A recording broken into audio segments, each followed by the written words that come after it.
Welcome to the House of Truth. We continue our series on wisdom. Today we're going to talk about the wise household. What does it look like?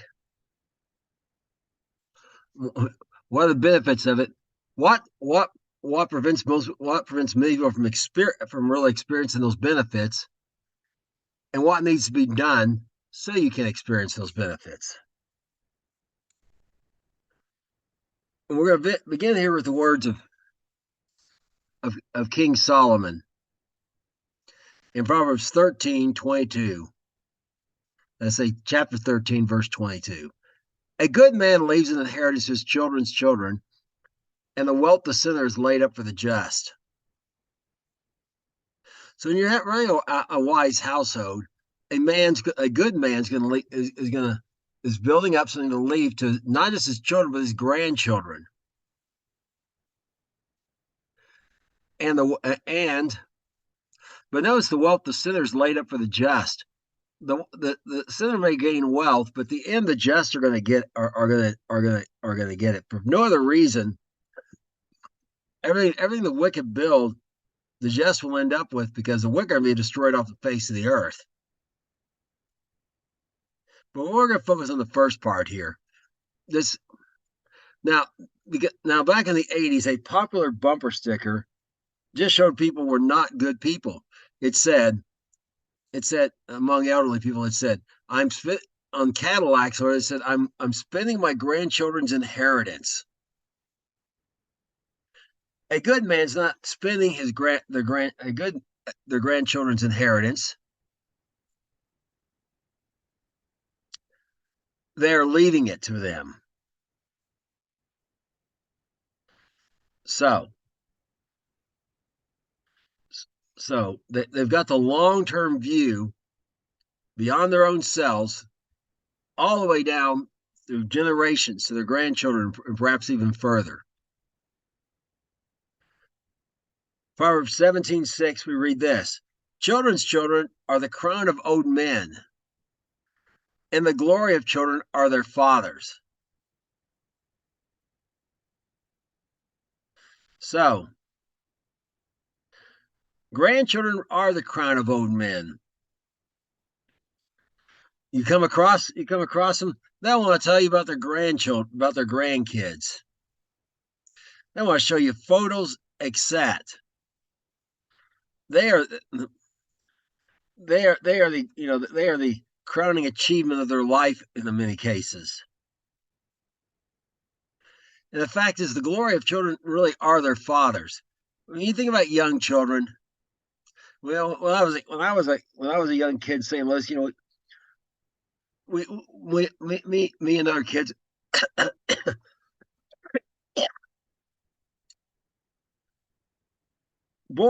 young boys would typically get into arguments about, my dad can beat your dad at this, and so on and so forth. And when they're really young, they just want to follow their dad around and do everything, and my daughters, when they came home from work, and one of them was so excited, she screamed and ran around the house, screaming for joy. The glory of children really is their fathers. So this is the way things are meant to be. That's what we're looking at here at the beginning, is the way things should be.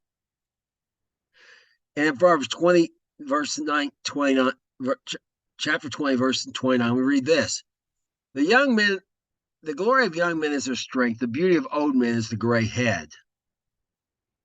Well, remember, gray hair should indicate wisdom. It doesn't always, but it should. We're talking about the way things should be. But really, you need strength and wisdom both. Strength to carry out the work, and wisdom to know what work to carry out. You work really hard at something that's of no value, or even makes things worse.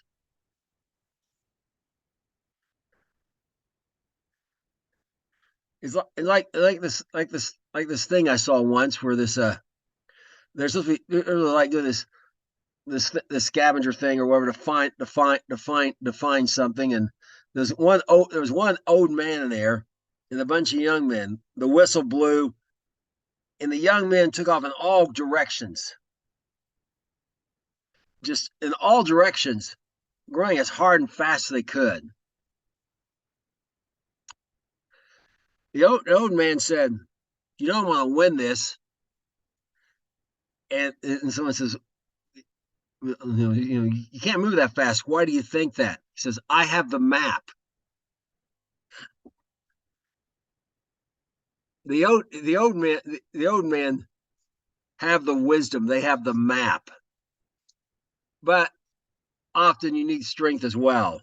So in a wise household, it's old men and young men working together. And they're not, and we're following the model that God laid out in the Torah, that will be the law of all the earth when Messiah reigns.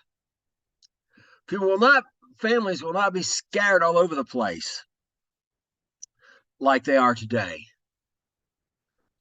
The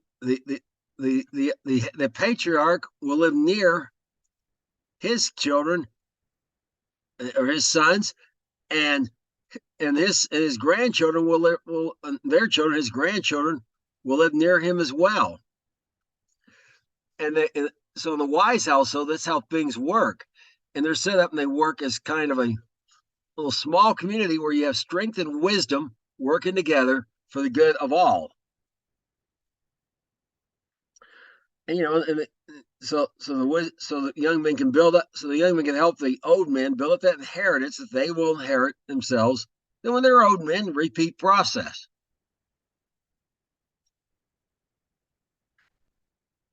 Now we're going to look at some more about the household, because the household is not just flesh and blood. Not just people who are born, who carry your DNA, who are born, were born. And here's an example right here. In Proverbs 17, chapter 17, verse 2, a wise servant shall have rule over a son that causes shame, and shall have a part of the inheritance among the brethren. So a wise servant, notice he's gonna end up with part of the inheritance. Also, if there's a son that causes shame, and we'll look at that in more detail, he's going to rule over him, and this is not uncommon among families that stay wealthy for year after year or generation after generation. If they do have a son that ends up has shown himself to be foolish and will most likely just lose his inheritance, they often won't give it. They won't often give it to him all at once. They'll put a wise servant over it, like in a trust fund, and that wise servant will disperse it to him. And sometimes the young man straightens out. He can have access to the entire inheritance, but often it's not till the wise servant gives the approval. And that's to protect this. And that's the ultimately protect the son that causes shame. But also, these servants, is not uncommon for them to be left that part of the inheritance among the children. In the will, it's not uncommon at all. So, being a wise servant makes that servant will become part of the household through wisdom. And we continue on here in Proverbs 23 through 24 through 26, again about the way things should be. The father of the righteous shall greatly rejoice, and he that begets a wise child shall have joy of him. Your father and your mother shall be glad, and she that bare you shall rejoice. My son, give me your heart, and let your eyes observe my ways. Okay, so look, this household's going to be happy. Mama's happy, daddy's happy. If they have a wise child, and this wise child starts with giving their father their heart and their eyes observing his ways. And children, when they're young, do this automatically when they're toddlers and whatever. My grandson watches his dad, he observes his ways and mimics them. And if his dad walks in wise ways and he keeps doing it, he's going to walk in wise ways as well. And his heart is on his father. Now my son's grown has children as well, and my other children. But when they give you their heart, it doesn't mean that they have their own house, they run their own things inside their own house, but they still call me for advice, and they still will know what I think about things, and so on. And the same is true with my wife. So again, this is the way things are meant to be. Should be when you have this is what a wise household looks like. There are characteristics of a wise household is this. Proverbs chapter 29, verse 21. He that delicately brings up a servant from a child shall have him become his son at length. Well, having become his son is like adopting, right? And a servant, and bringing up a servant from a child like a slave. And a famous example of that would be George Washington Carver.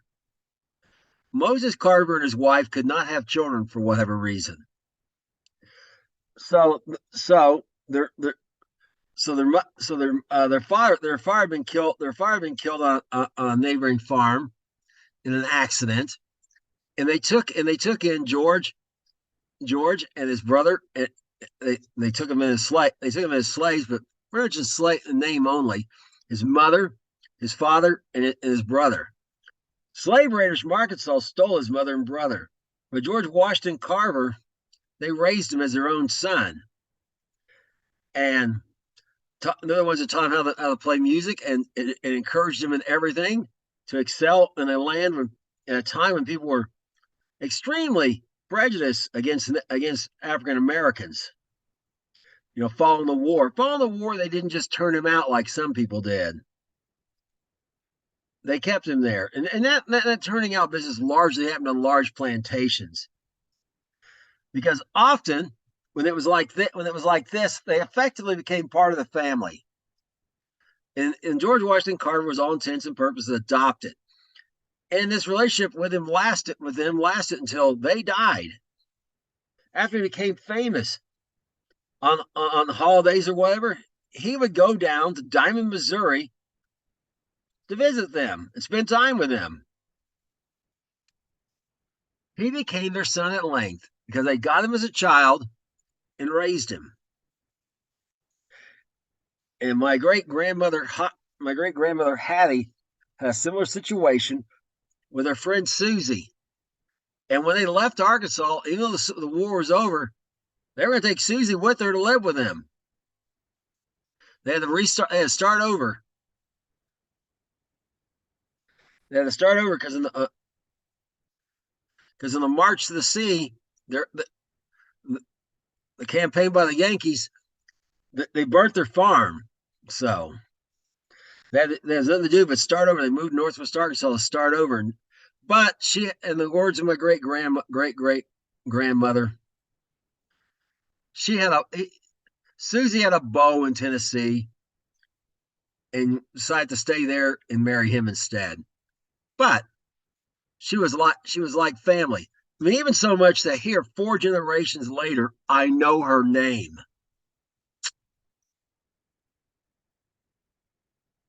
Again, she became like a daughter.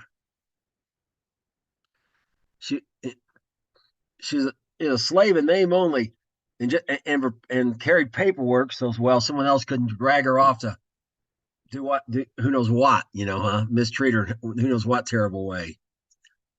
So Proverbs 15:17.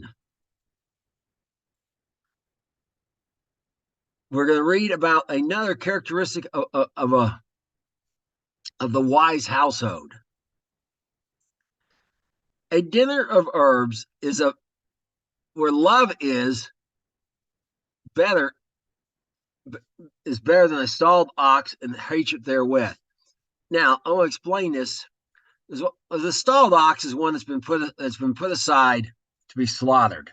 They're fattening it, like when the prodigal son returned, his father killed the fatted calf. Well, back in the day before refrigeration, and except for Native Americans who brilliantly invented jerky, there wasn't any real way to keep meat like that.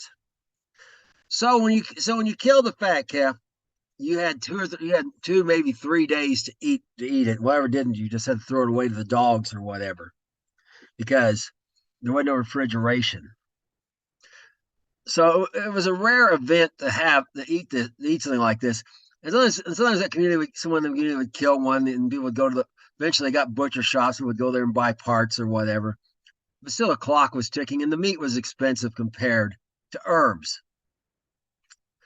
So, but if you're eating if you're eating fancy meals, lavish meals and so on and so forth, like some rich people do, but you have hatred therewith, it's not good at all. The wise host also realizes when love is in the house is packed. And even though all they're eating is like collard greens, dinner of herbs, it's still better because love is there. So a wise household is concerned about having love over material wealth. In Proverbs 17:1, Shlomo, say Solomon, expounds upon this some more. Chapter 17, verse 1, I should say. Better is a dry morsel and quietness therewith than a house full of sacrifices with strife. Yeah, again, the house full of sacrifices again refers to eating meat, and basically having a celebration. The dry morsel is like a piece of bread that's dried up, but you have peace. And strife, of course, is people arguing and fighting and whatever. So the wise household values peace and love over, again, wealth. In Ecclesiastes 4-6, we read this characteristic about this wise household as well. Fair is a handful with quietness.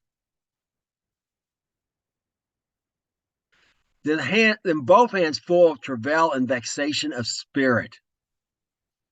Okay, a handful kind of indicates just enough to get by, just what you need. Both hands full is kind of metaphorical of having more than you need. You need one hand full, but you've got another. You've got extra. You're overflowing here. But you have it's with travail. But if it comes to travail and vexation of spirit, it's no good.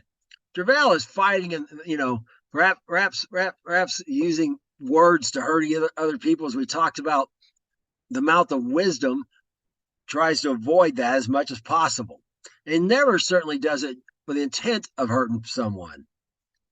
You may have to rebuke someone and it's hurtful to them to help them in the long run. But you're not saying hurtful words just for the sake of getting even with them or whatever. Because when you do, it ends up with vexation of spirit. You end up with people's feelings are hurt. Their hearts are broken, and you're causing all kinds of trouble inside your family. Having that go on, I mean, a good example I give is my own father's family. at Christmas time, it was usually a far cry from peace on the earth and goodwill towards men. So like they drug up everything they could think of and got into arguments. And sometimes one of them did do someone else wrong. But I did. I'd rather gone to someone. I'd rather gone to someone else's house who didn't even celebrate Christmas. I had some friends who didn't and lived in a small house that was really, really barely big enough for them to fit in. But there was peace there. And so a wise household values peace, love and peace over over over wealth.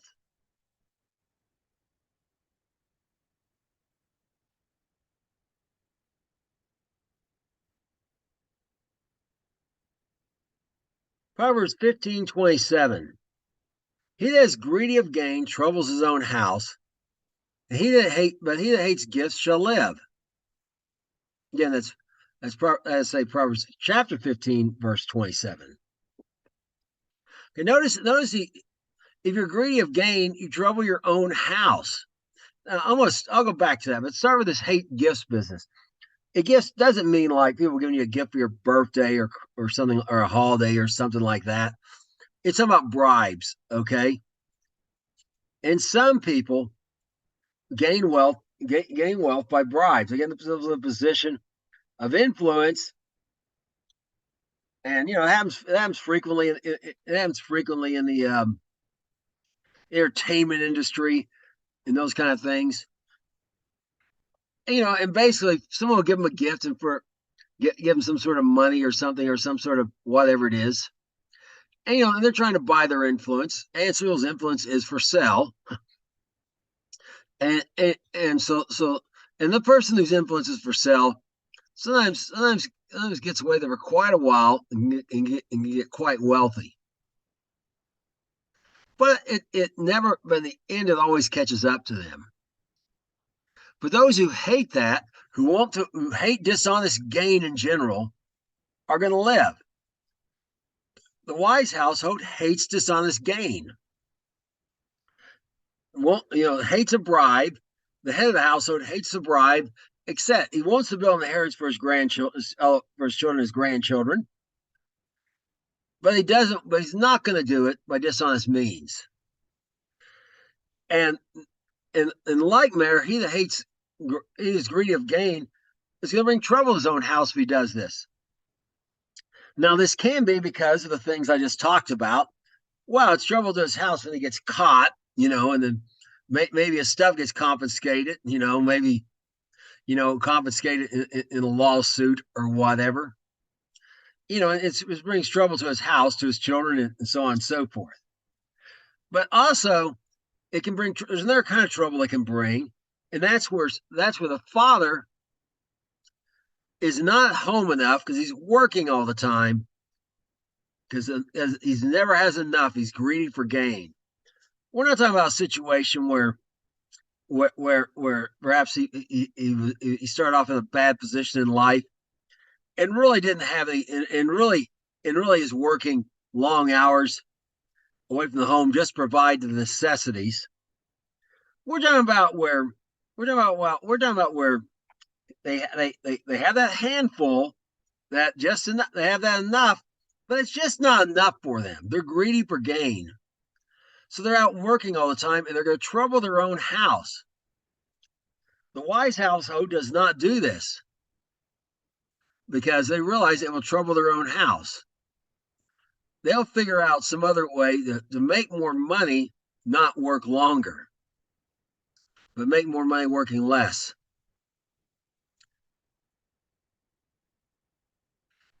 By increasing their skills or their education, or they may go through a short season where they have to go to school after work or whatever, but they won't waste their life, and their kids don't even know who they were when they grow up because they were gone working just to keep getting more and more stuff.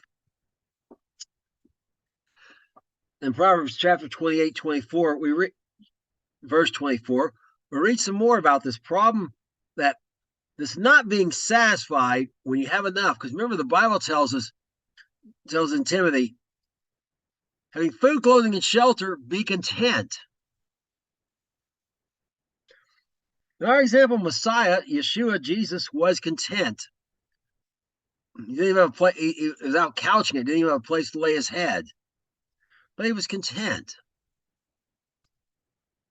Well, let's read another problem not being content with what you have can lead to. Whosoever robs his mother or father and says it is no transgression, the same is the companion of a destroyer. So one example I can think of this. Actually, I've known this with many people,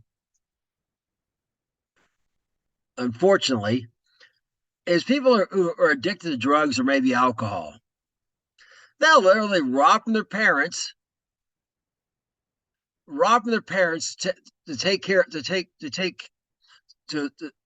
buy their drugs or alcohol. And when they're caught, they're like they did nothing wrong. Like they're being persecuted.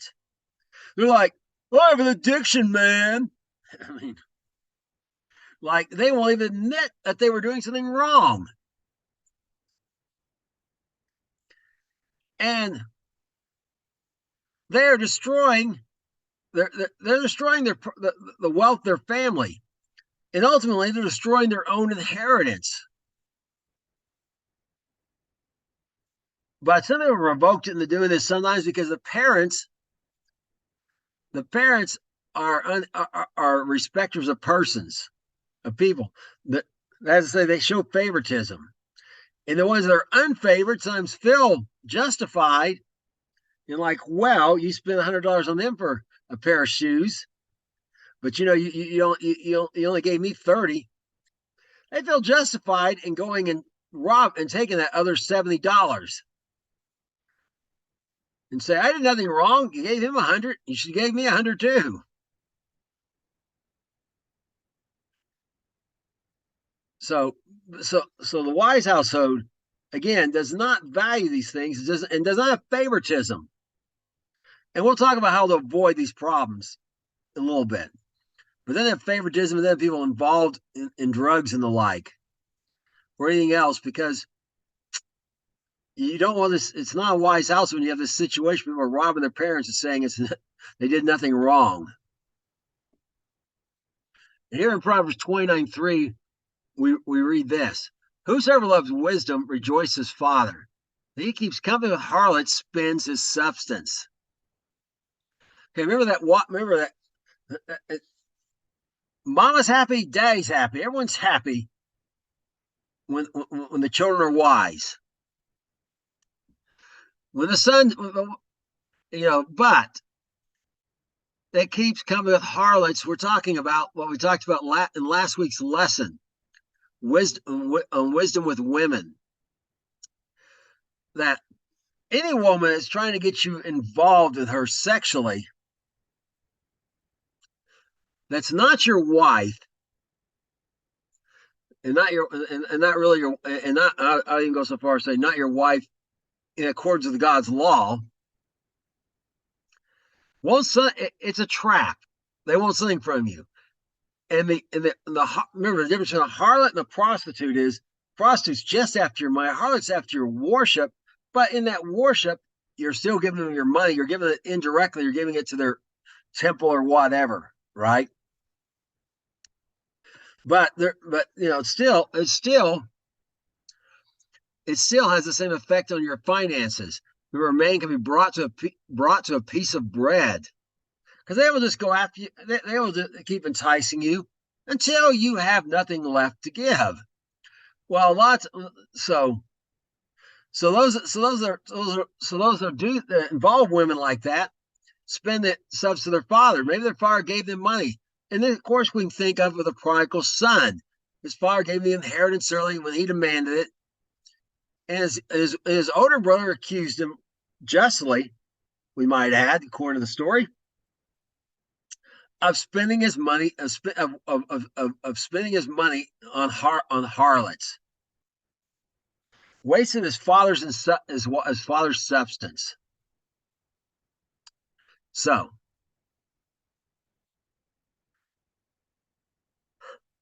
a wise family, again, loves wisdom and does not want children who are involved in any kind of sexual immorality at all. No contract, no contact. Don't even, it's not even, when the Bible says it's good not to touch a woman outside of marriage, it means it literally. Okay. Let's continue on in Proverbs chapter 17, verse 13. We look at some more problems that keep them from experiencing a wise household, that disrupt this and prevent this from people experiencing this good thing. All those benefits of peace and love, a house full of peace and love. Whosoever which rewards evil for good, evil shall not depart from his house. Okay. So this is now we're in that realm I was talking about of treating people unjustly. The one way you can do that is one person in your household can do good to someone and someone else repay them back evil. So that second evil there really means trouble will not depart from their house. The wise household treats everyone fairly and justly. The Torah says God does not regard anyone and commands us not to. Peter got the revelation eventually and said, I perceive God's no respecter of people. It's plainly written out in the Torah. But when you're not, but when people are not respecters, when are respecters of people, they can reward evil for good. Somebody did them good, but they go around rewarding them evil just because of favoritism. Their favorite didn't do the good to them. That evil might be active, but but it might also be more passive in that they're not giving them something they deserve. And they're giving it to someone who didn't deserve it. That's still rewarding evil for good. And as long as this favoritism exists, you're going to have trouble in your household. And of course, there's other ways people in a household can reward evil for good. And we'll look at some of those. And we're going to start here in Proverbs chapter 19, verse 26. He that wastes his father and chases away his mother is a son that causes shame and brings reproach. Okay, remember that shameful son, the wise servant he placed over? I mean, this is perhaps the greatest example of one. And brings shame to who? To his father and mother. Brings reproach to who? His parents. To themselves too, but in the context here, the parents. Wastes his father, wastes him like we just talked about, wastes him his substance, his wealth, and maybe his strength as well. Wears him out just because he's always having to bail the guy out, the kid out of jail and whatever, and just and just waste him. But even worse yet, chases away his mother. And I've known of back to the drug people. I've known of a guy who I mean, this is just terrible. His mother, he went and lived with his mother, convinced her, perhaps she, convinced her to sign the house over to him, and then he kicked her out of it because she when she started trying to try to help him to get away from get out of his addiction. He chased his mother away. Of course, she felt shame and brought reproach upon her.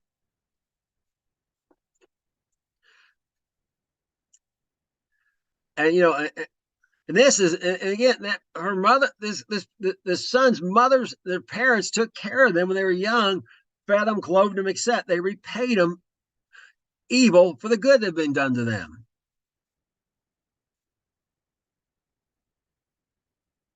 And now we go to Proverbs 20, verse 20, chapter 20, verse 20, and we read this.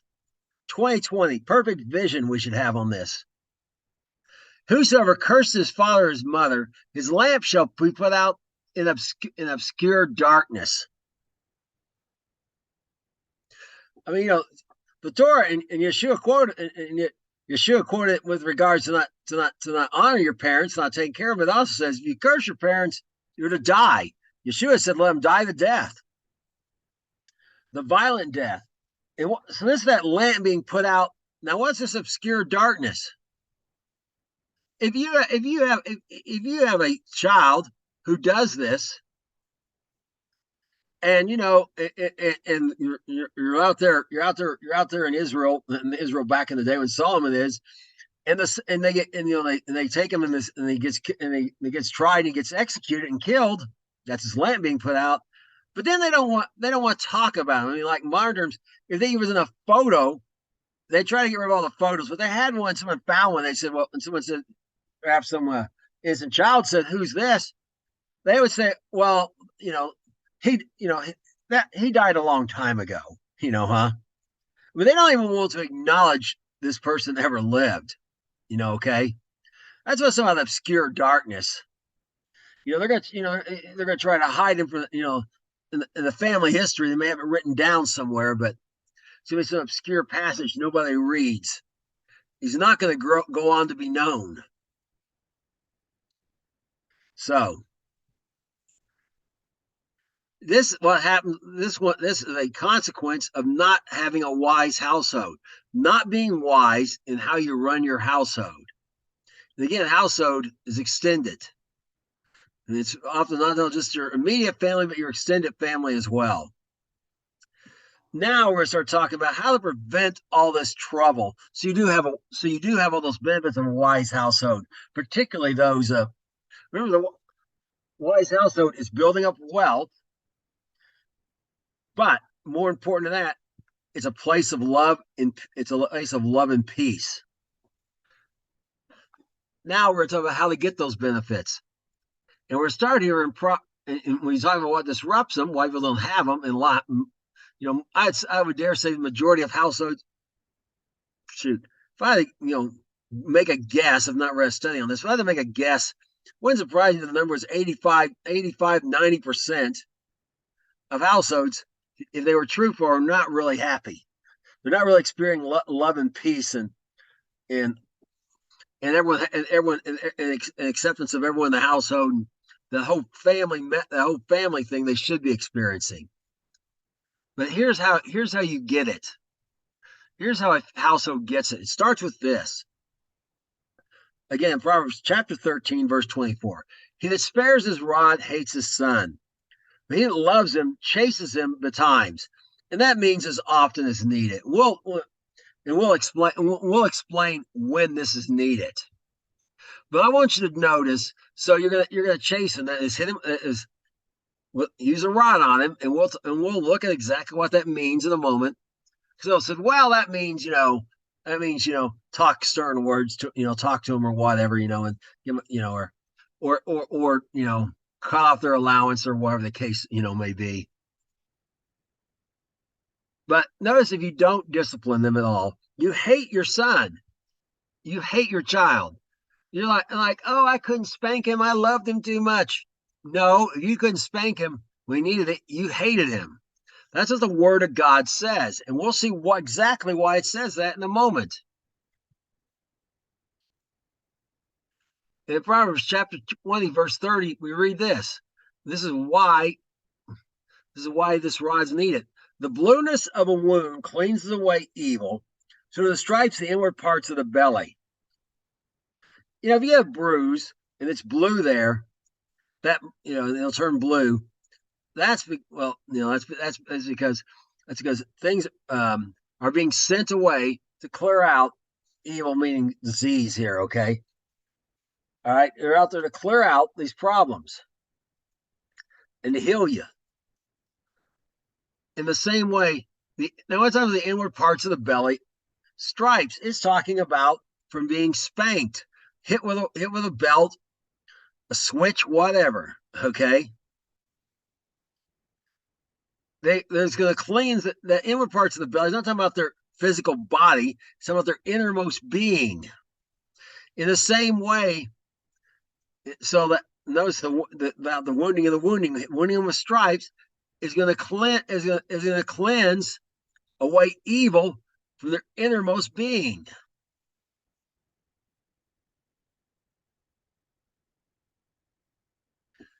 So, and to make this extra clear, in Proverbs 22:15, Shlomo tells us this: foolishness is bound in the heart of a child, but the rod of correction shall drive it from him.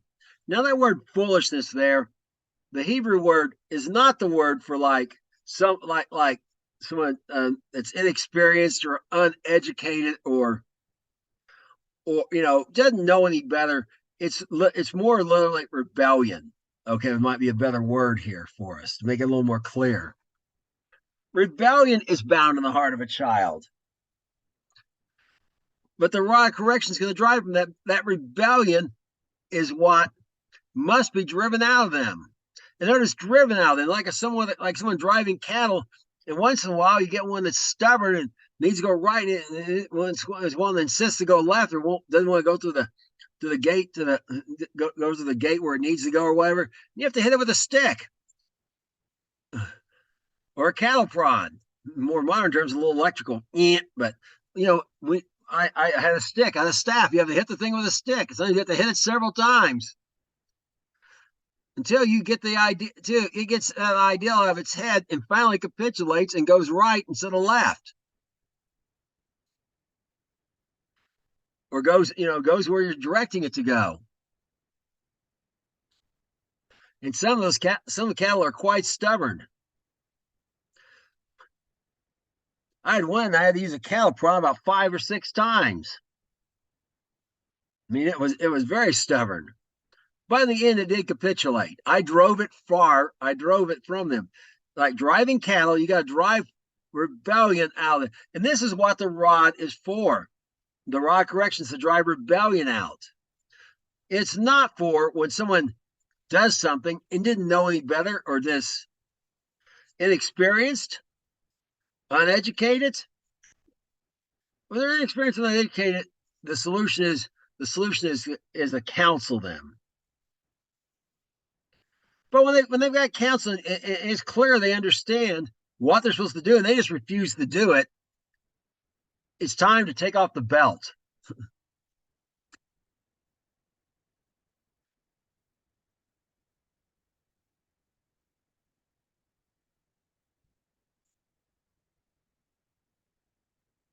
So the fact is, I never gave my children a spanking. They earned each and every one of them. They insisted on them by persisting in rebellion. And that's what we're saying here. So the rod, they have to earn it. You just don't bring the rod out. That's not your first option. It's only for driving rebellion out of them. In Proverbs 19, chapter 19, verse 18, King Solomon tells us this: chasten your son while there is hope, and let not your soul spare for his crying.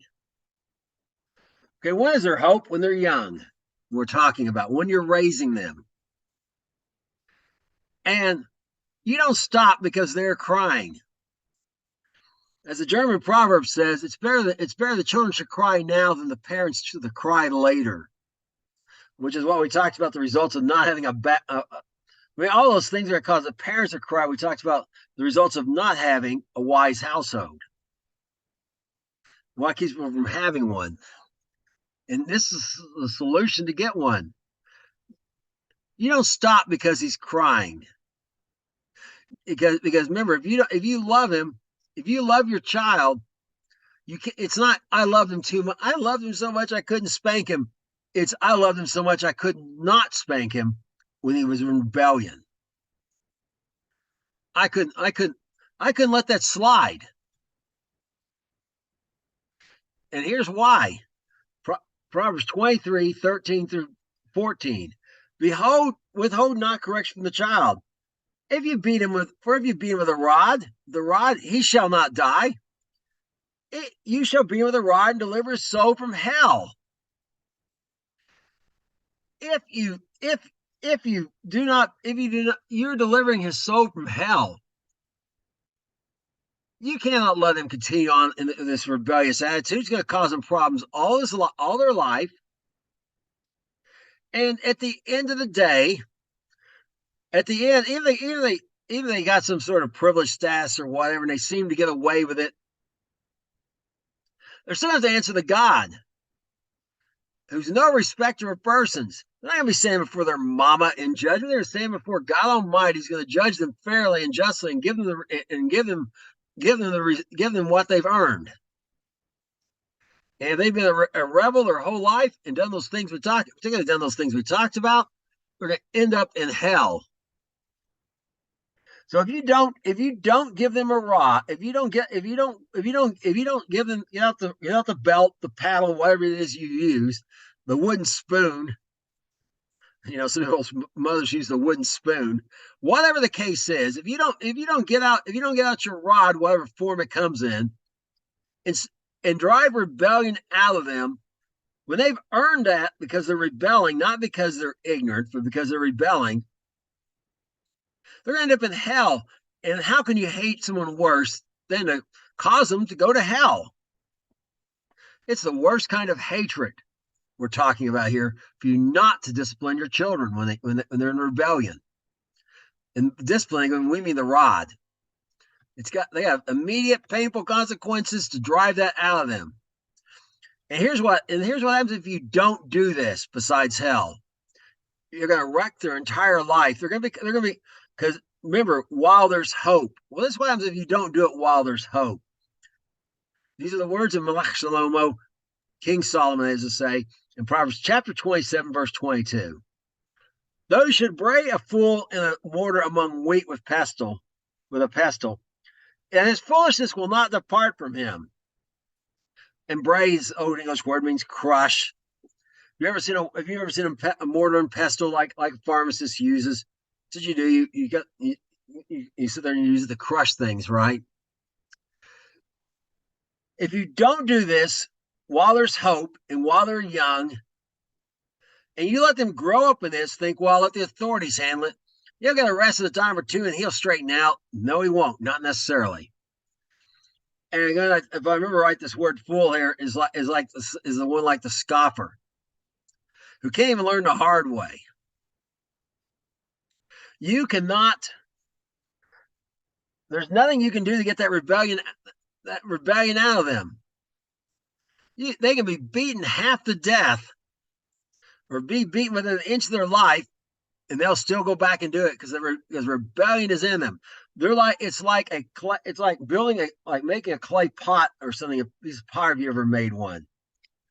Well, the clay is soft and wet. You sit there and you see a defect in it, you can start over and remold it again. But once you put it in the kiln and green it and let it cool down, and it's hardened, and then you find a defect, there's nothing you can do. You can try to live with the defect, or you can destroy it and make a whole nother one. But you cannot do anything. You cannot do anything for that piece of pottery at that point. There's no fixing it. No fixing any kind of. You can never get it like it was as if you had corrected it while it was still moist, while it was young, so to speak.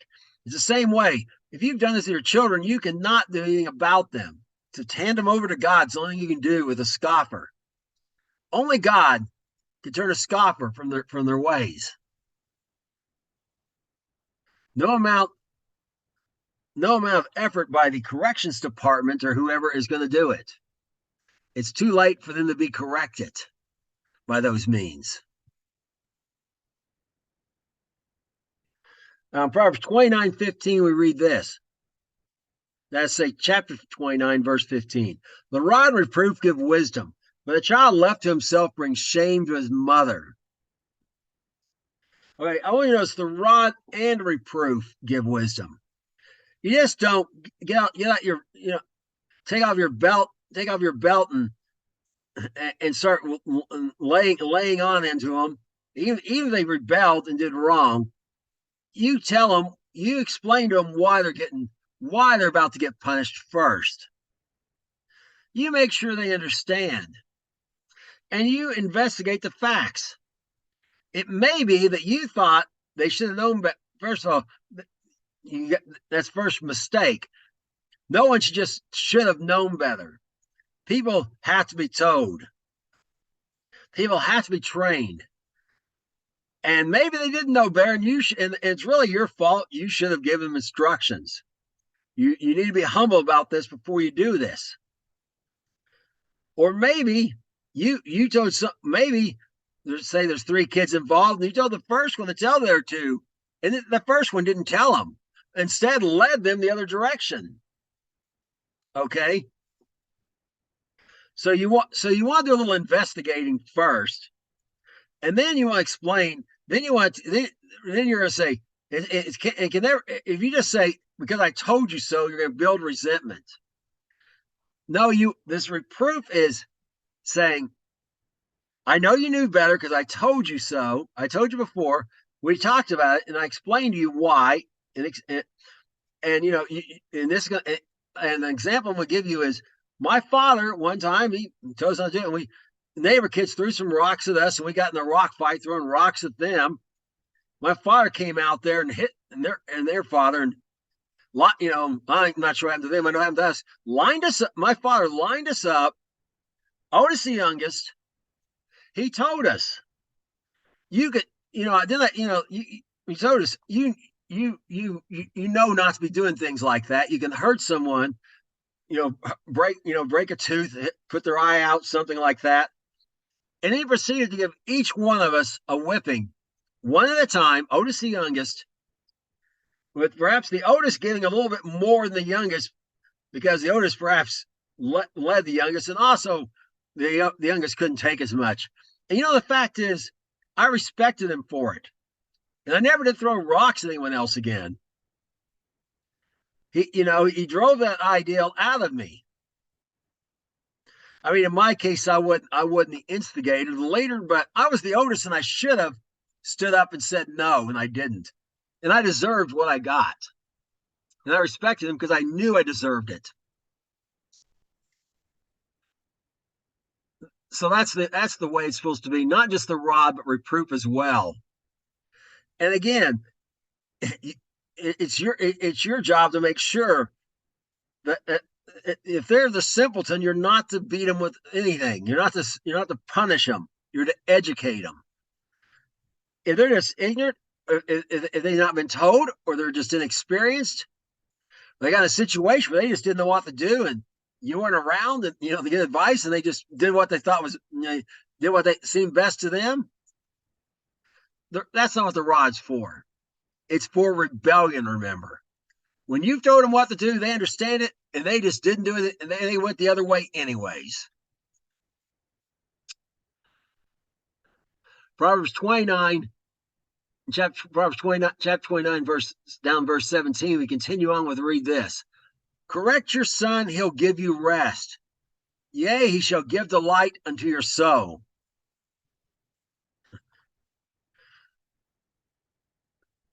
Remember, he's going to give you rest. You get that peace and quiet you want in your household. He's going to quit that rebellious attitude. He's going to quit. In fact, he's going to turn and start doing what's wise. Remember, it's the wise son that brings the light to your soul. He's going to turn from what's wicked and foolish, do what's wise instead.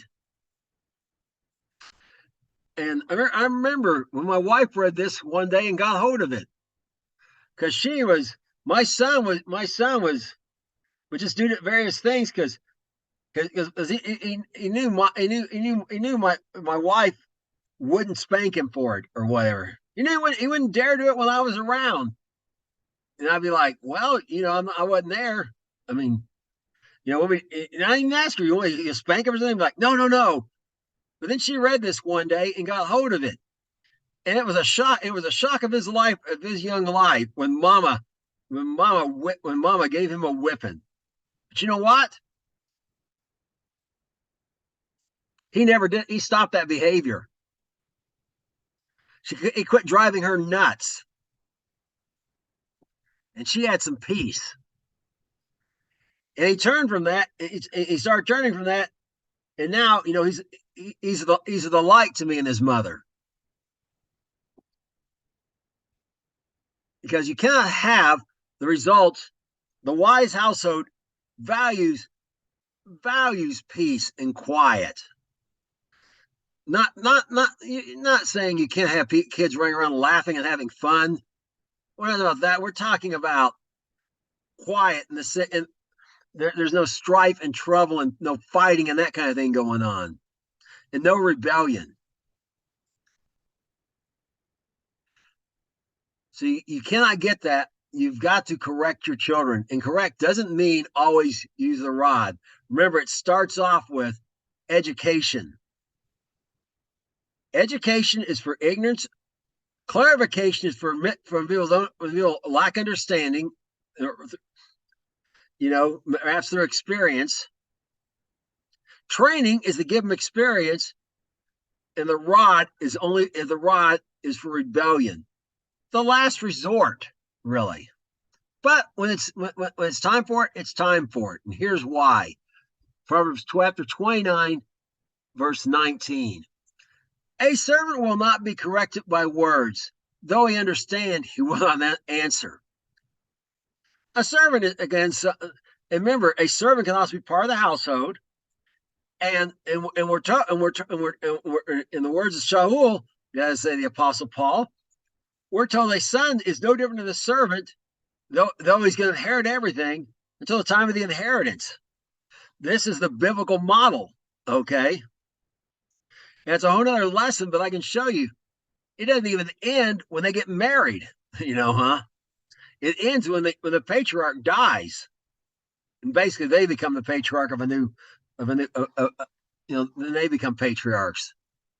So, but notice he will not be corrected. A servant or a child will not be corrected by mere words. A good talking to will not do the answer. Though they understood, he understands, he knows why he did wrong. He's not going to answer you. He can't justify himself. If he's wise, if he knows he'll just dig himself deeper. If he's got any wisdom at all, he'll just be quiet and clam up. But you just can't let it slide. It can't be corrected with words. This has applications for employees and other things as well. But in our context here, in your household, you want to have a wise household that builds up wealth, so the children can inherit it and the grandchildren can inherit it.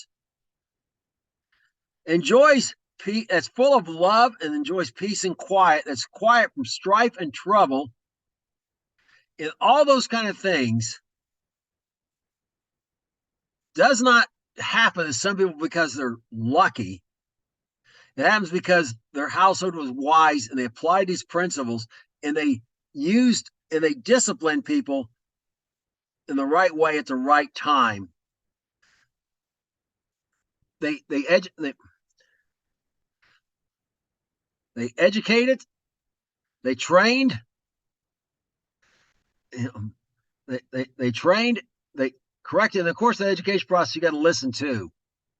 You can't just, again, fathers, particularly I'm talking to you, know how it is?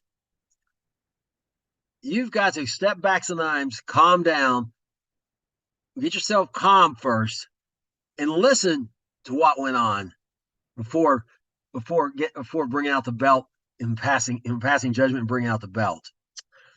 That's all I have for this week. Until next week, shalom.